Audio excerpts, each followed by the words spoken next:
Welcome here from the New York Stock Exchange. Joining us is the legendary Einstein of Wall Street. It's Peter Tuchman. My pleasure. I'm Good honored. to see you. Yes, always. Welcome. Welcome to the team. Peter, how is everything here? Did it change the last 2, 3, 4 years a lot?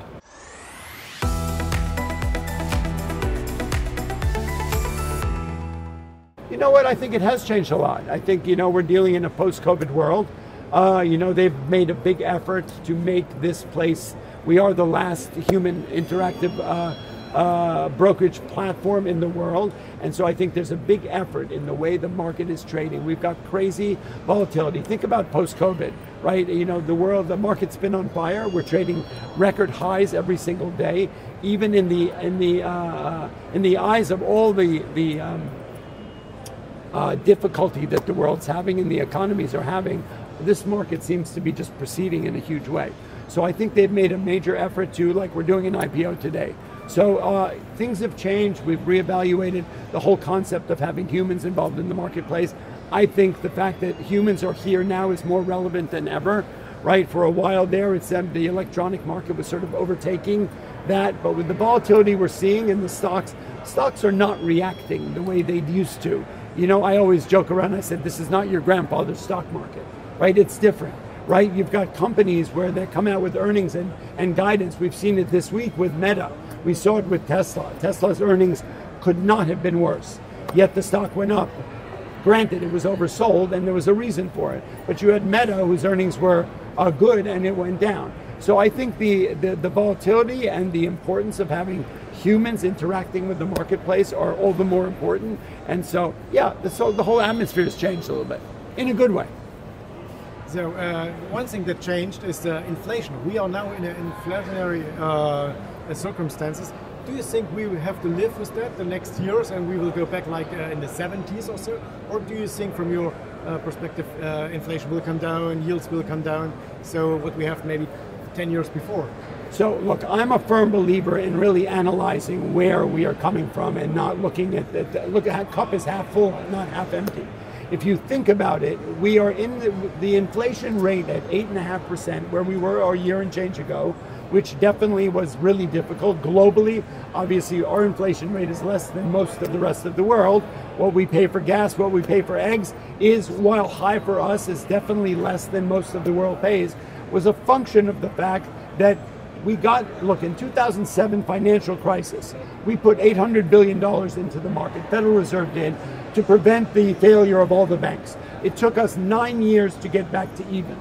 We had COVID, which is the grandest, most horrifying economic debacle in history, as well as a health situation. We had never seen it. And so the Federal Reserve really looking intensely at the potential of a complete global shutdown in the eyes of the pandemic, that they felt necessary to put $3 trillion into the market over a 3 months period in order to fight what was the global pandemic. And we were able to get back to even by August. Imagine that. In March 23rd, we hit bottom, right, for that period. By August 19th, we were back to even, and we were up 20% for 2020 and 28% for 2021. All of this is obviously printing money, but I'm a firm believer that if we didn't do it, I think we would all be on breadlines right now. We were able to support the companies that were not able to be sustained during 2-3 years of people dying in the streets, a complete economic global shutdown. However, the collateral damage of this was obviously inflation. So Federal Reserve tools are to raise interest rates, to pull money out of the money supply, to try and get inflation back in check. Think of where we were. A year and change ago, we were at 8.5%. We are now at 3%. So I don't look at where we are now, I look at where we just came from. And it's kind of like if you go on a diet and you want to lose 35 pounds, you change your diet, the first 30 you lose is easy. The last 5 pounds is really difficult. We got from 8.5% inflation to 3%. Now we're having trouble losing that last 5 pounds. And we're also seeing that I think we're in a good place. I think the Federal Reserve's tools worked. I think they maybe overplayed their cards a little bit, because January, February of this year, and think of it, we had a great last year. 2023 was really good against all the odds. Everyone was talking depression and recession and all this stuff. That did not happen. The first quarter of this year was the best quarter since 2019. What happened in April was, I think it all caught up with us, that the economic numbers, the data was a little bit hot, right? I think we overplayed our hands a little bit. And so we're in a situation here today on May 1st where the economic data may not support 3 interest rate cuts. Think about it. We started talking about cutting rates when we were not even done raising them, right? And I think that was a problem. So we were talking about 7 cuts, now 3 cuts, now 2 cuts, maybe even a raise, because the CPI and PPI numbers have been disappointing. So I think inflation is under control. I think we still have some work to do. We will know today what his position is about cutting rates, if we will, how many, what is the percentage. I think the market, even though we had a terrible April, I think there are a lot of moving parts. Think about it. We had a major banking crisis last year. We got through that. We are in the midst of 2 major global wars, and still the market is only trading a couple % off that. So in the eyes of all this, the market is incredibly resilient. I think the investors are resilient. They're putting money to work. This is real money coming into the marketplace. So I don't think we're going to have to live. I don't think it may tick up a little bit, but I think we need to really put it in perspective and think it could be worse. I grew up, my parents always said to me it could be worse, right?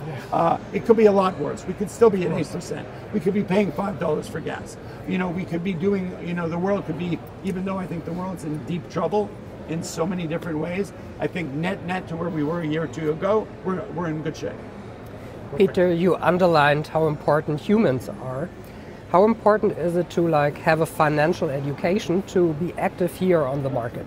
So it's important for everybody to note that during COVID, so before COVID, you had to be an accredited investor to be able to trade the market.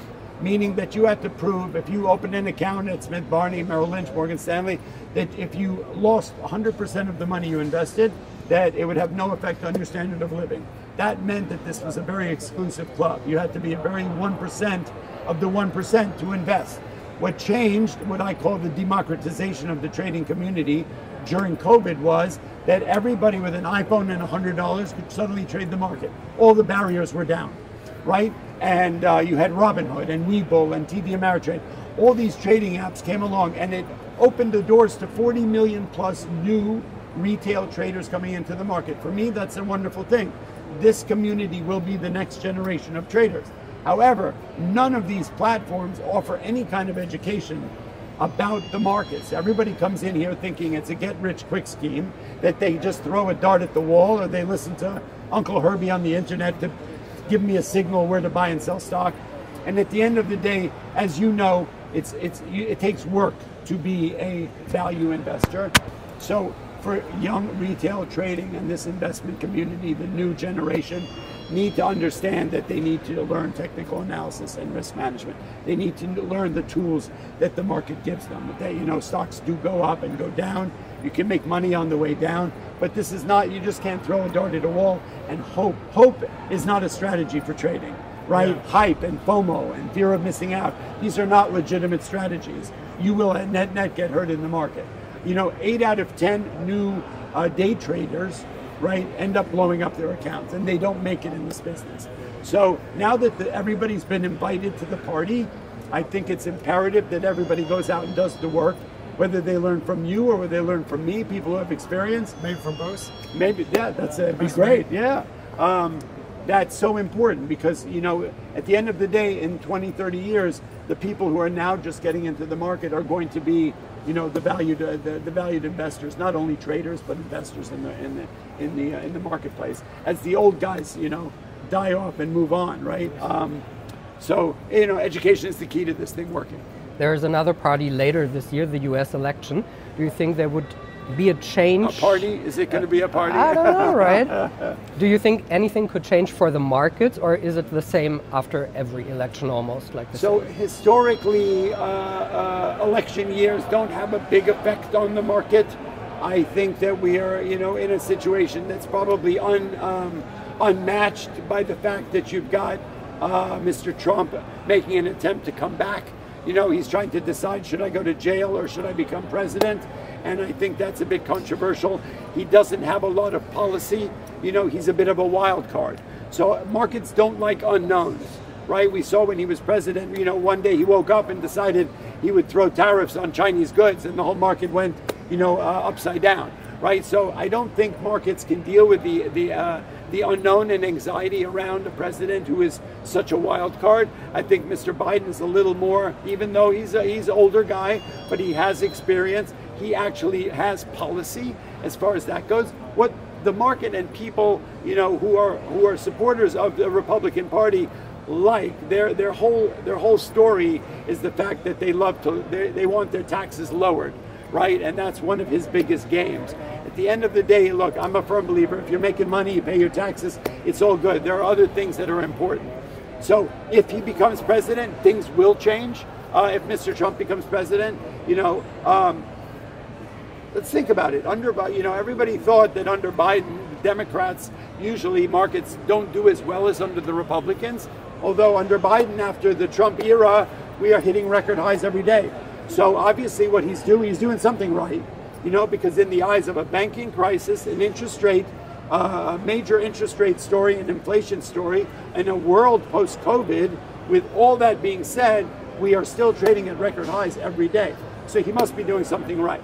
So my gut is that I don't think we want to change. And if we have a change, we want somebody who's not as much of a wild card. So you talked about age. Will you ever retire? Absolutely not. I'm 137 years old. I feel better than I've ever felt before. Why would I give this up? This is my office. It's the greatest job in the world. Peter, so good to see you. I still have a lot of work to do, right? We have to educate the rest of the investment community. So you could not retire? No, I could never retire. No, it's too much fun. And we really hope to see you here in 10 years and 20 years. Absolutely. And we will do our interviews then as well. Thank you so much, guys. Absolute pleasure. Thanks. My pleasure.